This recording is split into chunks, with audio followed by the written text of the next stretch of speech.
This is Physical Chemistry, Part 1, Thermodynamics, Chapter 8, Phase Diagrams and the Stability of the Solid, Liquid, and Gas Phases. Section 8.1, What determines the relative stability of the solid, liquid, and gas phases? First, remember this. There are multiple criteria. For isolated system, it's the entropy. For constant temperature and pressure condition, it's the Gibbs energy. For constant temperature and volume condition, it's the Helmholtz free energy. Under all conditions, you can use the chemical potential as the criterion. So now let's define phase. A form of matter that is uniform with respect to chemical composition and the state of aggregation at microscopic and macroscopic levels. So if you have pure water, that's a liquid phase. If you have ice water, two phases coexist. If there's water vapor on top of the liquid, well, you have three phases. Now, what if you have ice, liquid water, and water vapor, and then you add some salt into the liquid water? Still, you have three phases. You have only one liquid phase. That's just the solution, aqueous solution of sodium chloride. Still three phases. Okay, now what if both sodium chloride and ice exist in the solid phase as well? Then you have four phases: ice, solid, sodium chloride, and then the aqueous solution of sodium chloride, and then water vapor. Well, what if you mix ethanol and water? Well, and then in the liquid phase, if you have a homogeneous solution, well, that typically you do. I mean, it's ethanol and water. They're miscible. So you have only one phase. What about the gas phase? You have both the vapor of water and the vapor of ethanol, but still it's considered only one phase because the composition and the state of aggregation is homogeneous in the gas phase. Now let's look at the Gibbs energy. We usually look at chemical reactions, physical changes at constant temperature and pressure. So usually G is used to determine the natural direction. The lower the G, the more possible the reaction will proceed forward. So G decreases until the system reaches minimum. Oh, by the way, I'm assuming there's no non-expansion work. So if there's some non-expansion work like electricity, like photon, they may reverse the direction of the physical change. So now let's determine which one of the three phases, ice, liquid water, or water vapor, which one of the three has the lowest molar Gibbs energy. It sounds really abstract, it sounds tricky, but really what you need to do is you just determine which of the three phases is the most stable phase at 1 bar and 100 K. Well, that's very low temperature, so I would say ice. 300 K, well, that's roughly the room temperature, I would say liquid. 500 K, very high temperature, water vapor. At 1 bar and 373 K, liquid and gas water coexist. At 1 bar and 0 degrees Celsius, well, liquid water and solid water, which is ice, coexist. Oh, by the way, at the melting point and boiling point, you have two phases coexist. Now, more difficult. Let's look at CO2. Which of the following three phases has the lowest Gibbs energy, solid, liquid, or gas? Well, again, it's pretty hard to answer. First, you need to know the temperature and pressure. The temperature is 280 K. What's the pressure? It can be 1 bar, 100 bar, 10,000 bars. Let's look at the phase diagram of CO2. First, find the temperature, 280 K. This is about 7 degrees Celsius. It's right here. 1 bar. Hey, it's gas. 100 bars, liquid. 10,000 bars, solid. It's clear from this pressure, temperature, phase diagram. It's very clear which phase is the most stable phase. What about this line? Well, this line is the coexistence line. Along this line, the liquid phase and the gas phase have the same molar Gibbs energy. Along this line, the solid phase and the liquid phase have the same molar Gibbs energy. So this is the melting point. This is the boiling point. You may say, wait. The boiling point, isn't that just one temperature? No. The boiling point changes with pressure. So when the pressure is from over here, maybe this is 7 bars, I guess, all the way to 80 bars, the boiling point changes from 220K to 300K. By the way, this is linear and this is exponential. Okay, this is a logarithm scale. So again, the melting point also changes. Okay, when the pressure changes, the melting point changes. This point is the critical point. Above this point, you observe the supercritical fluid of CO2. This point is very important. At this point, the three phases coexist. The Gibbs energy of solid is equal to the Gibbs energy of liquid is equal to the Gibbs energy of the gas. I'm sorry, I should say molar Gibbs energy. Otherwise, the amount matters. And we don't want that. Molar Gibbs energy is an intensive property. Alright, so again, we are looking at the pressure, temperature, phase diagram, and therefore the most stable phase has the lowest Gibbs energy. Well, if you're looking at the volume temperature phase diagram, I guess you need to look at the A, Helmholtz free energy. For a pure substance, the chemical potential is the molar Gibbs energy. Here's the derivation, very simple. So d mu is d molar Gibbs energy. It's negative SMDT plus VMDP. You should be able to prove this easily because du is equal to TdS minus PdV, dH is TdS plus VdP, and dG is negative SdT plus VdP, dA is negative SdT minus PdV. Again, you just need to remember du is equal to dQ plus dW. dQ is TdS for reversible process. dW is negative PdV for a reversible process. And you need to memorize the definitions of H, A, and G. H is U plus PV, A is U minus TS, G is H minus TS, and then you can derive everything. Now let's look at how mu depends on temperature. Well, we have to hold pressure constant. When pressure is constant, this term disappears. It's 0. And then d mu over dt is negative molar entropy. Molar entropy is always positive until you have 0K, then the molar entropy can be 0. So it's always positive. Therefore, d mu over dt is always negative. So if you plot mu versus t, you should see a negative slope. How about mu depend on P? You hold the temperature constant.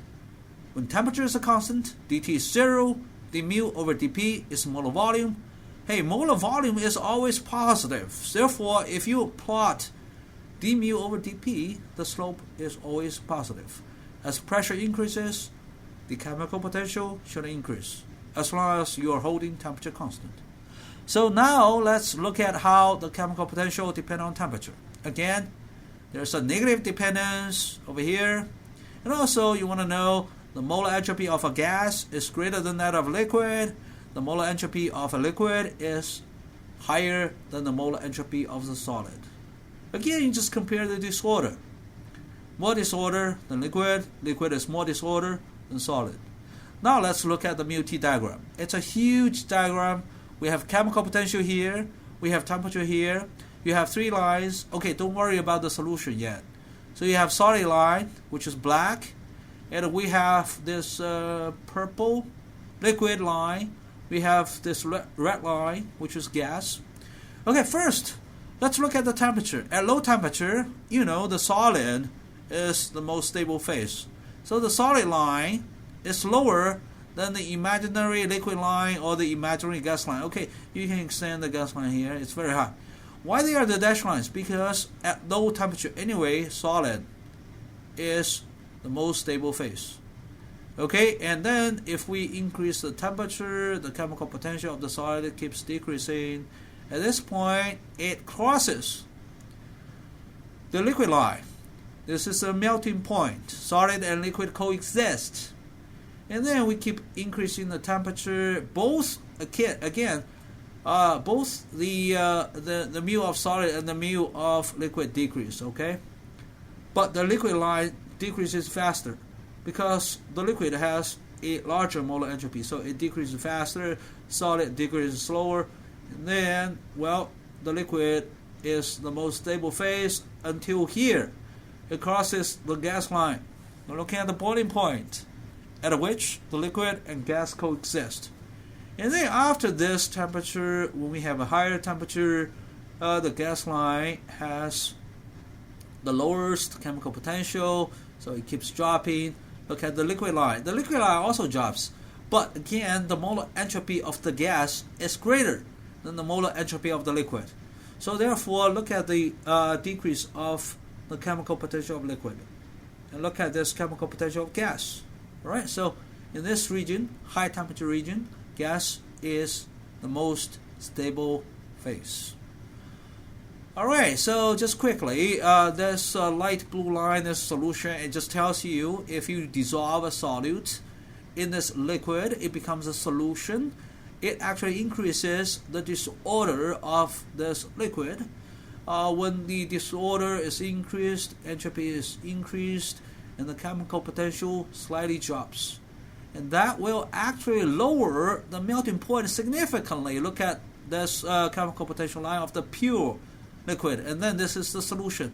Just a small drop, small decrease of chemical potential will change the melting point significantly. That's why in the winter of Ellensburg, people spray salt on the ground to melt ice at -5 or even -10 degrees Celsius. And also, if you drive a car, you need to use antifreeze. That can reduce the melting point from 0 degrees Celsius to -30 degrees Celsius. Okay. At the same time, it's going to increase the boiling point, but this increase is smaller. We will explain why. But from this picture, you can see it has something to do with the slope of the gas, the slope of the liquid, and the slope of the solid line. For now, you'll see there's a boiling point elevation. Okay, if you add sodium chloride in water, you have some boiling point elevation. So if you want to cook something on top of Mount Rainier, add a lot of salt to increase the boiling point to maybe 85 degrees Celsius to at least, I think you can, if you add a lot of salt, you can increase the boiling point to above 90 degrees Celsius under a very low pressure. So that's not too bad, other than the taste. Now, the pressure also affects the chemical potential. So mu does depend on pressure. d mu over dp is molar volume. Molar volume is always positive. So this dependence is always positive. And also remember, the molar volume of the gas is so much greater than the molar volume of solid liquid. It's almost impossible to show this dependence of the solid, liquid, and gas on the same graph. This one is not accurate because the molar volume of gas is 1,000 times that of the molar volume of solid and liquid. So I need to kind of shift this, at least up to here maybe. The dashed line is the chemical potential of the gas under higher pressure. It should be up there, all right? So again, it's impossible to, have all those dashed lines under higher pressure in the same graph then. All right, for most substances, the shift of the liquid line is greater than the shift of the solid line because the molar volume of liquid is usually greater than the molar volume of a solid, with one exception. Do you know what that exception is?